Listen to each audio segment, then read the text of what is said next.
Hi, welcome everybody. Nice to see Hello. you again. Hi, Great Gabi. to be So here. Hi.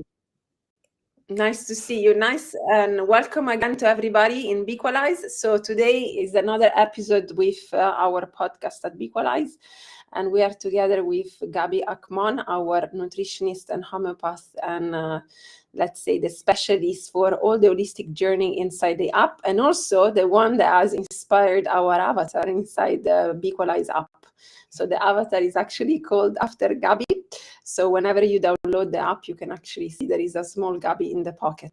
So welcome, Gabi. Welcome back. How are you? Thank you. I'm very good. Yes, I'm happy to be here.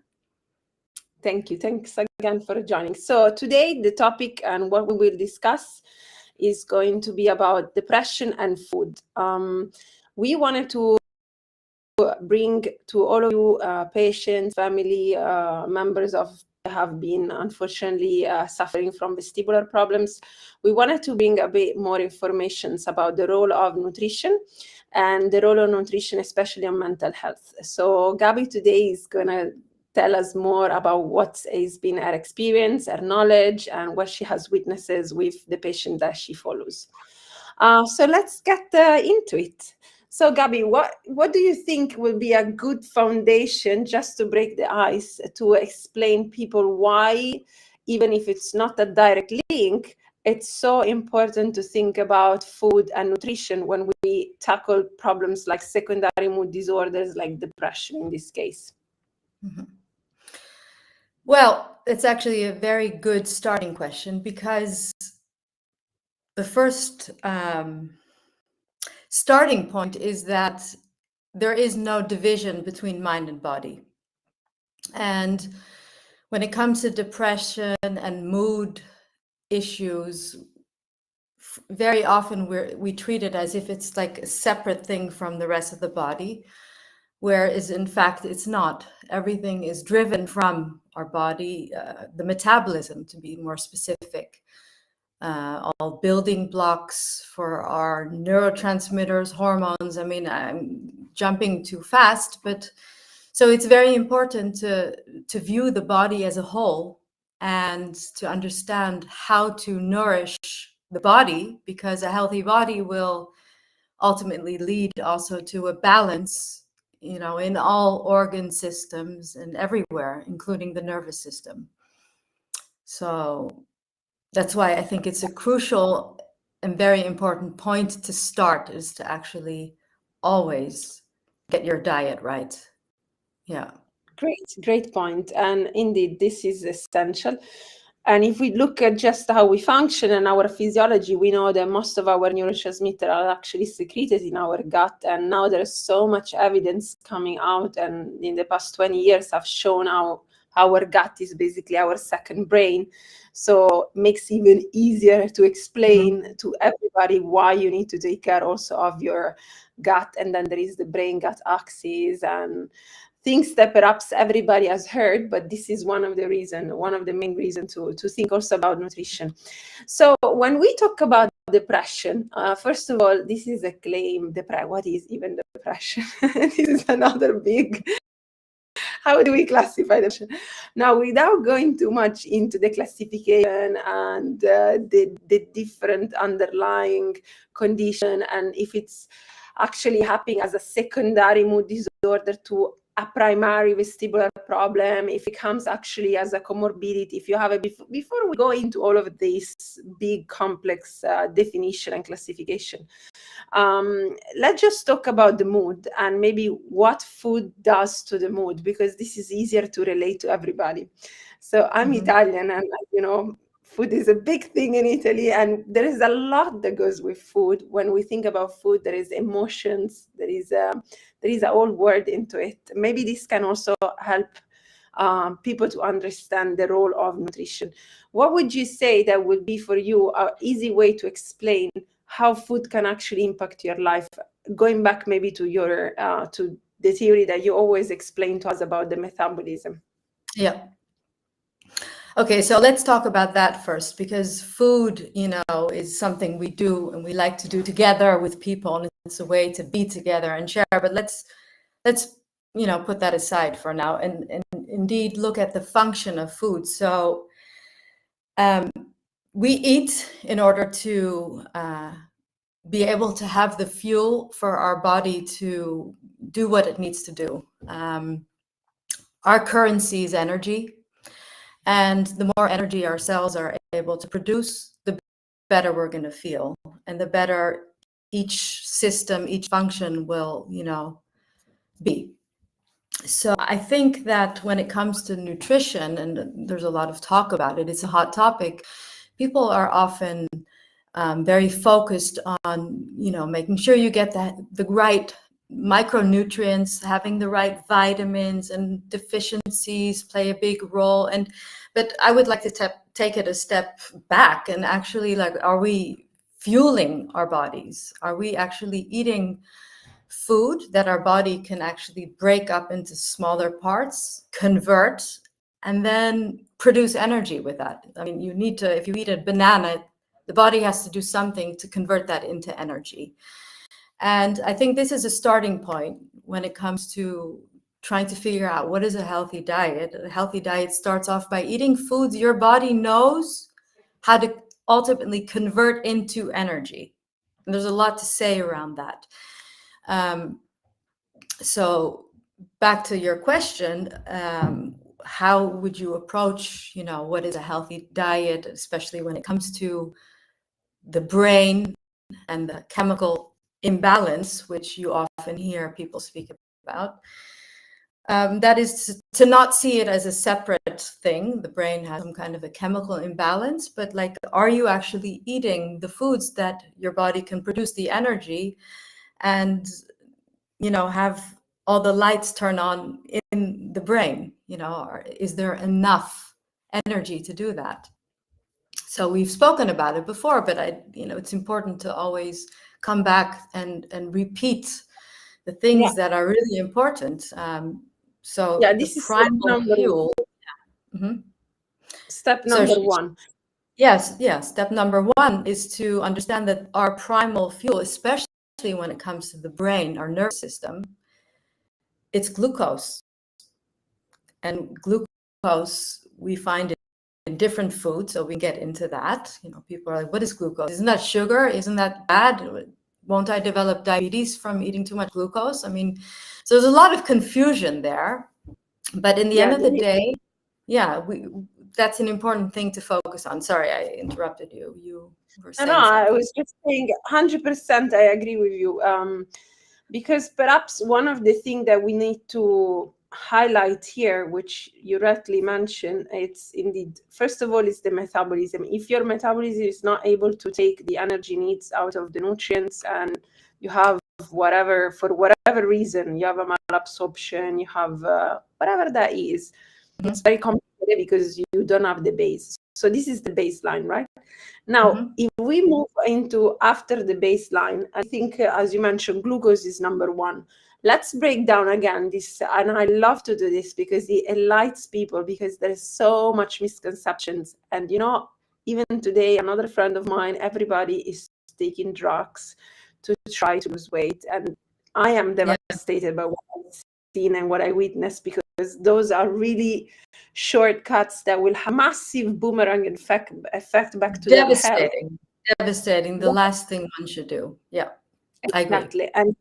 And unfortunately, it's becoming so widespread. Why? Because there is no foundation. So let's maybe talk a bit more about the role of sugar. Why even having spikes is not that bad. And I just want to mention something, because the fact that people do take drastic measures, for instance, to lose weight. I mean, that's not the topic today. We're not talking about how to lose weight.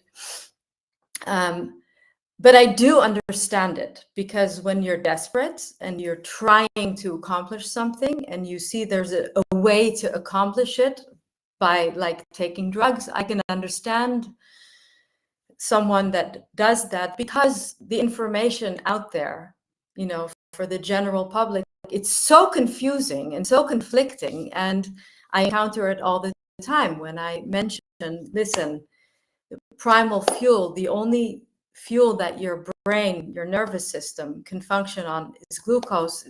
People don't even know what that means. So I think it's a point that we should kind of get into. Do you agree? Sure. 100%. And look, when I see how many drugs are consumed by the general population, starting from Manjaro, which is like everybody now is obsessed. All my friends are like, hey, can you get me? I'm like, no, I cannot, and I'm not going to. Everybody wants to get on these medications. And then when we look at depression, the same. Easy fix way, take SSRI, take an antidepressant medication. Why? I mean, why? Why we cannot try to, before going to the extreme and get chemicals into your body, trying to fix it in natural ways? Yeah. And again, nutrition is a big one that can solve many problems from the metabolism back to the brain. So if you would say that, first of all, about the food and about the foundation for the cells to function, let's just give something practical to our listeners.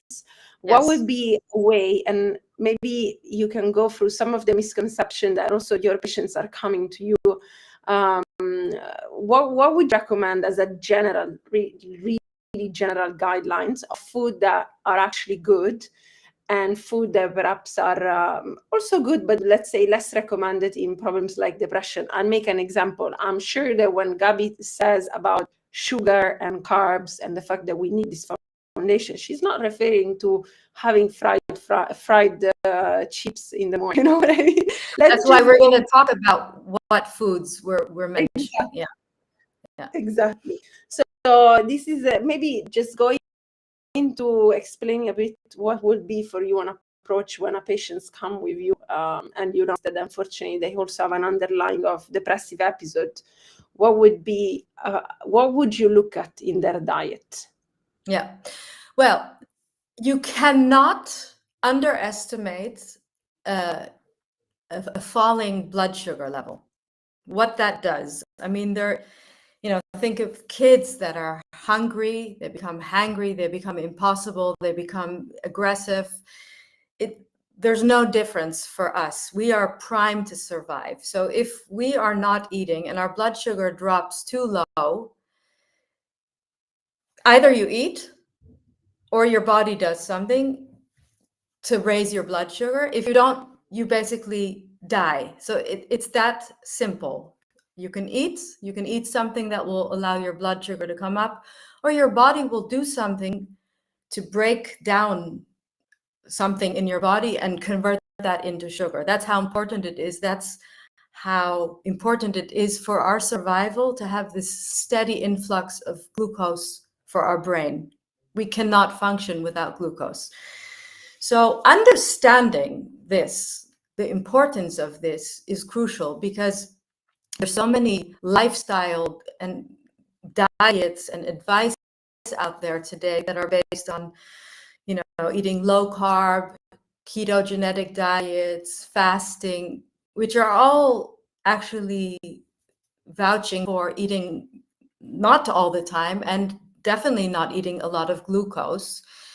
And they're counting on the fact that the body has this ability to do something in order to make the glucose for the brain to stay alive. But the question is, at what cost is that? Because the way the body actually goes about doing that is by secreting our stress hormones. We have adrenaline, we have cortisol, we have many stress hormones. And the impact of these stress hormones with the dropping blood sugar has a major, major effect on our mood and our state of mind, on our happiness level, on our ability to regulate ourselves, to take decisions, to not be overwhelmed, to focus, to concentrate. So, this is so essential to start there.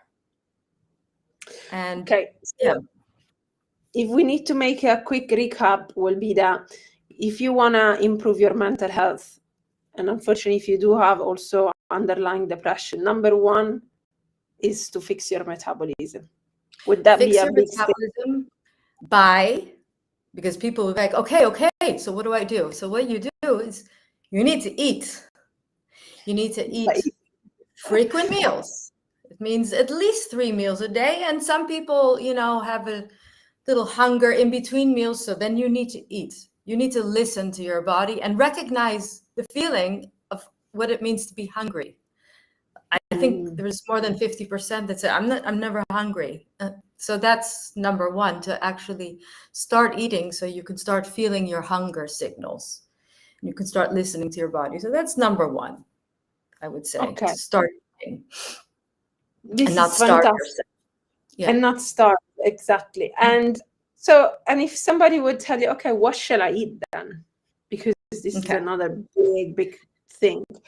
Maybe we should just, maybe before we go into it, just as a disclaimer, I mean, there are data, and this is kind of, again, we are in the philosophy that for us, nothing is good, nothing is bad. It's all about the quantities. But there are data showing that fried food, processed meat, certain type of high-fat dairy product, or like candy, or certain things, if consumed in a tremendous amount, they can impact your mental health. They do have an impact on your gut, right? Yeah. So yeah, tell us a bit more. What would you think? So I always like to start with not with what not to eat, but let's talk about what to eat. So never mind if you eat a lot of fried and processed food, leave it for now. Let's just also focus on what you should be doing, and gradually, we can improve the diet from there. So what we should be doing is getting in regular meals, so at least in the 3 main meals of the day, and possibly even in between meals, we should have food that is going to immediately boost and add energy to our system. And as I mentioned right in the beginning of our talk, I was talking about glucose. And glucose, fructose, what we find in fruits, fresh fruits, fruit juice, dried fruit. These are the easiest absorbable and most natural sugars that our body can really take, convert into energy. And this is so easy for, I guess, most people to implement, to add a piece of fruit to all their meals, or some juice. Okay, so again, and this is a very different type of sugar approach. Approach, but also a very different type of sugar, what people think, because having fruits, having fructose, it's fantastic. And fructose is also one of the quickest sugars that we can metabolize, right? Okay, this is really helpful. And now we need to go more into the process of depression, secondary mood disorders. What is the relation with inflammations? Because before you were mentioning, okay, if you starve yourself, and if you don't eat enough, and we all witnesses that, especially I believe some women, some of us, they get really aggressive if we don't get fed, if we don't get the food, especially. So if you're not eating enough and you're not well fed, then you increases your stress hormones. What would be that next step related to inflammations and the role that that could play in a pathology or a pathophysiology like depression? Yeah. So you have, the concept of not eating. Low blood sugar raises stress hormones in combination with the rest of a stressful life. This is a negative cycle to be in. But there's other things going on in most of the cases. And as you mentioned in the beginning, our gut microbiome plays a major role there, because a lot of people have a dysbiosis, meaning not too many bacteria in the gut that are causing problems. And this is something that if there is some kind of inflammation coming from the gut, it's going to affect the brain, because there is an axis between the gut and the brain. And a gut that has an overgrowth of the bad bacteria will be producing these inflammation compounds that are somehow getting into the bloodstream, because it's very common for a gut to be permeable. So these compounds are getting into the bloodstream, and your body is launching an immune attack because there's something foreign in the bloodstream that shouldn't be there. So it's like this vicious cycle that, you know, goes downstream and has a major effect on the entire system. On the system, it affects it very deeply, and definitely, as we said, this gut-brain barrier, all the compounds and all the bacteria from the gut are triggering something that is changing the neurotransmitter balance in the brain, without getting into too many details. So, okay. yeah. So so we touched on very important points.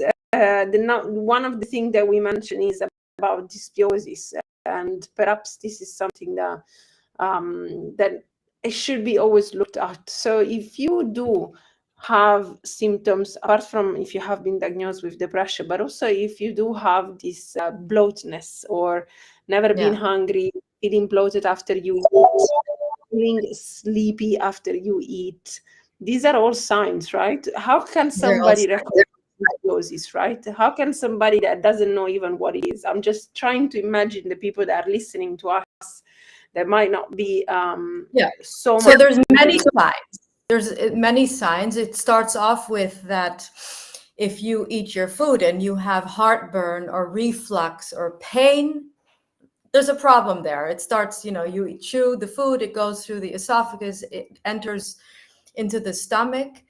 A lot of people have pain already there, that they're taking an antacid or some kind of a medication to block the reflux. So that's where it starts.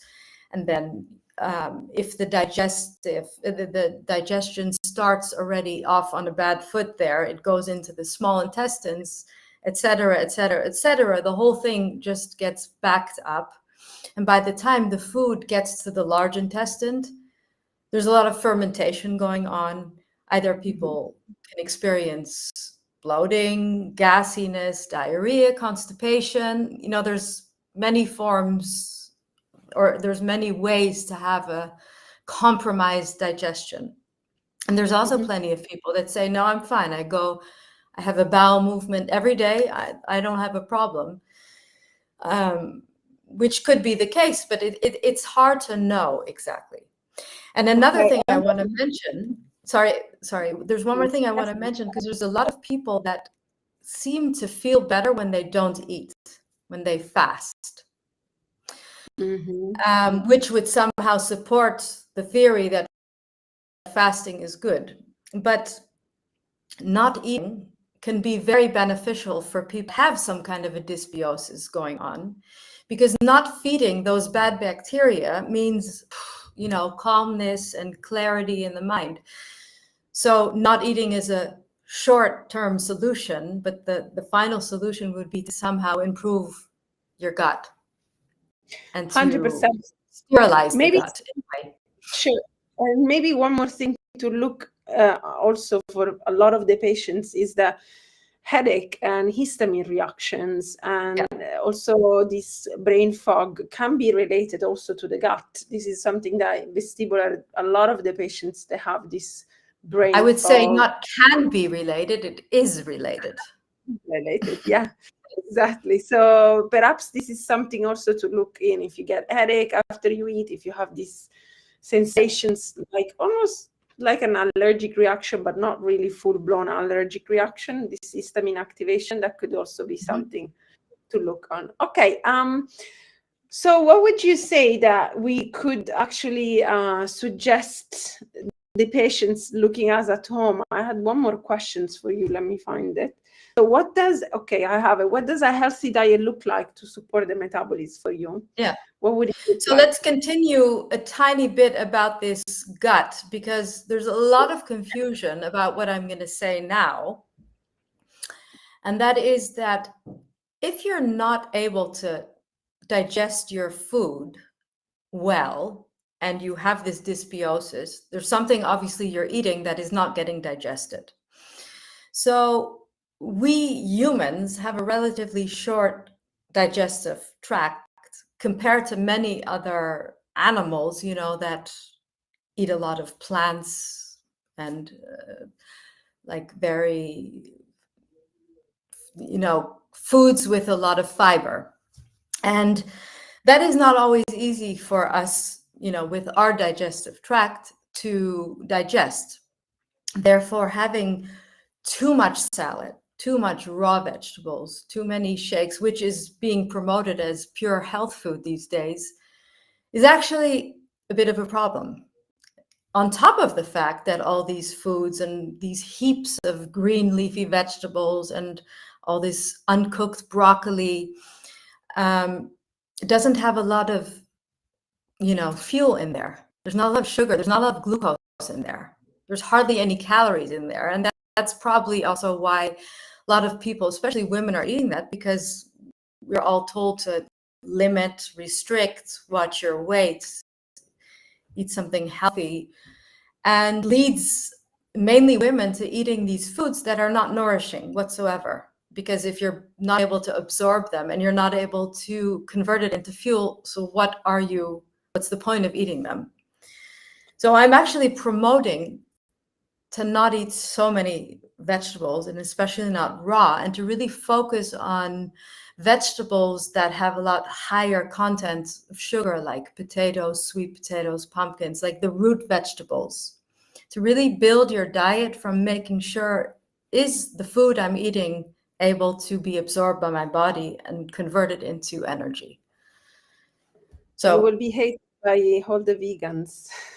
I'm hated by the vegans, and hell yeah. But you know something? A lot of my patients are also just, hugging me. Thank you. I'm giving them permission to eat, to follow their craving. And when you have a sweet craving, it means something, Yeah, for sure. No one has a craving for broccoli. Never. And I'm not anti-vegetable and I'm not anti-vegan, but we need to understand why we're doing it. Exactly. The thing is that I feel this is out of topic, but it should be mentioned. I feel like in society right now, whatever you say, you get attacked. And it's always an extreme. I have so many people coming to me and be like, okay, this week I'm going to do a carnivore diet. I'm only going to eat red meat. And I'm like, why? Then I have other people telling me, Vivi, you were a vegan once, because I've done everything. I mean, So have I. I have searched for the right diet. Yes. Exactly. I've been there. I witnessed on myself what I've done to myself, and I have so many other people coming and following just strict vegan diet, and then and again I go back to, where is our common sense as a society? Can we not have extreme, guys? Can we just say that we just go not by the extreme? And what we're trying to promote with Gabi and with the app is actually to beautiful teach people. Points. I agree. People so much need to define themselves. I'm a vegan, I'm a non-vegan, I'm a keto, I'm a carnivore, and I don't believe in that. I also don't think you can keep up with that. I think a healthy diet is a bit different for all of us. Mm-hmm. And there are certain components in that should be in the diet, and there are certain foods that we didn't get into yet, and maybe it's a topic for next time. There are certain foods that you really shouldn't eat, that are poisonous, that are slowing down the metabolism, that are driving inflammation. Those foods exist. But within the foods that are allowed, it's a very, very large palette of different foods that we can eat, and we should follow our feeling in terms of how much we eat of everything. Yeah. And you said the right point.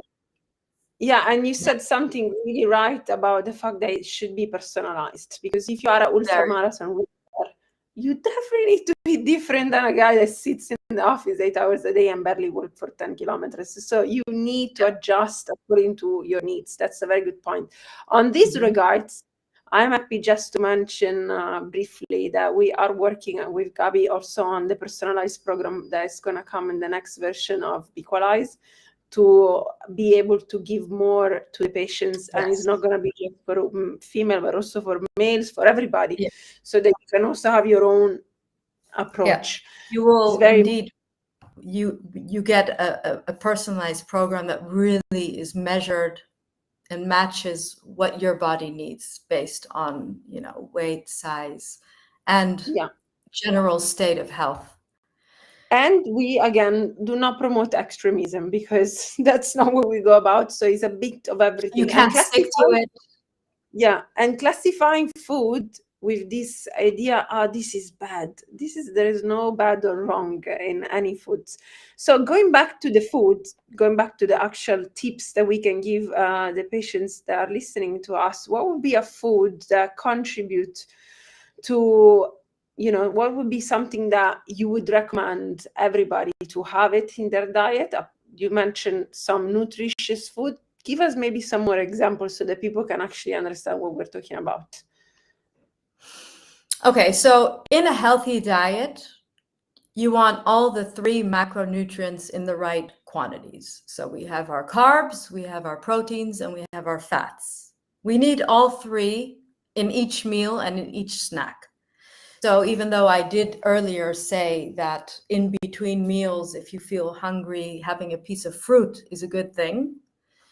But for our meals, we always want to make sure that we eat balanced, meaning you have enough carbs that are going to be converted into energy, accompanied by the right amount of protein based on your body weight, muscles, physical need, age, etc.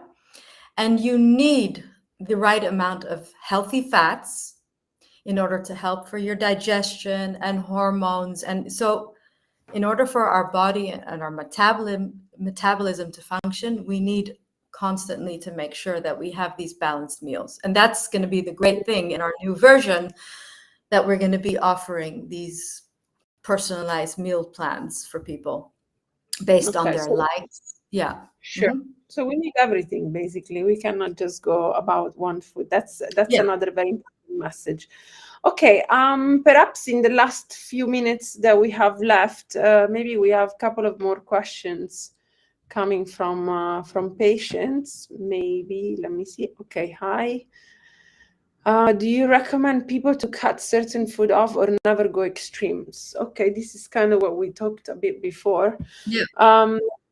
Maybe this question comes out because a lot of the people, they are like, it's again this confusion that, okay, oh, you have this condition, please stop eating this. What would you be more your approach? I mean, if you want to comment on this. Okay, so it really, again, it depends on what type of inflammation someone has, what the symptoms are. But we mentioned the histamine foods. Depending on someone's symptoms, I would advise them maybe to minimize certain foods that trigger histamine release. So those are the fermented foods, those are the nuts and seeds, those are smoked foods, and alcohol.